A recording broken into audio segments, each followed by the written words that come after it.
This is going to be a review for Dark Star from 1974.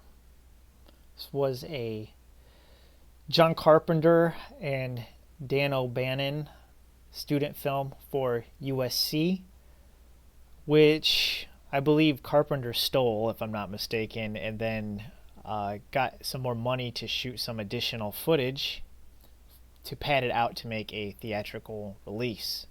So unfortunately, I don't think that the original film version, the student film version, is available. Now, I'm a big John Carpenter fan, having grown up in the 1980s, and then being in my adolescence in the 1990s. John Carpenter was a big part of my development as a human being, for better or for worse. So this was one that was on my list that I had not seen yet, and I was able to stream it this weekend. I was off of work and saw that it was available, and I watched it. Watched it on Peacock, but I know that you can stream it elsewhere as well. Now, it's not a great film.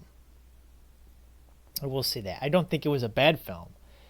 It's interesting from a filmmaking perspective as to its contribution to other films.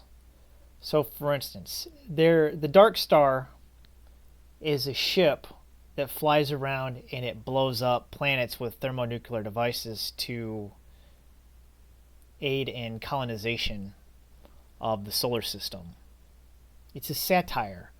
The ship is basically falling apart and they can't get the funding that they need to make it run properly. There is a series of mishaps that take place during the movie. So it's basically a dark comedy / satirical film.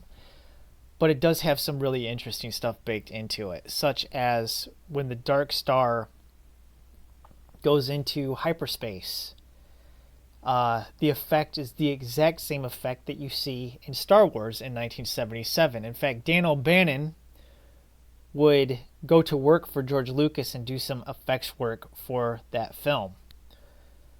Of course, Dan O'Bannon also wrote the screenplay for Alien, the 1979 Ridley Scott film. So, yeah, from the aspect of seeing the influence that it's had on other science fiction and horror movies, it's a very interesting movie.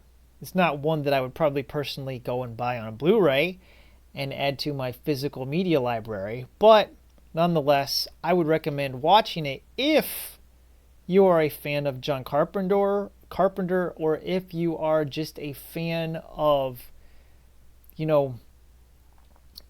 Alien or Star Wars. It's really interesting to see all this stuff that's baked into this movie, because you're going to see that and go, hey, wait a minute, I saw that in Star Wars. Hey, wait a minute, I saw this in Alien.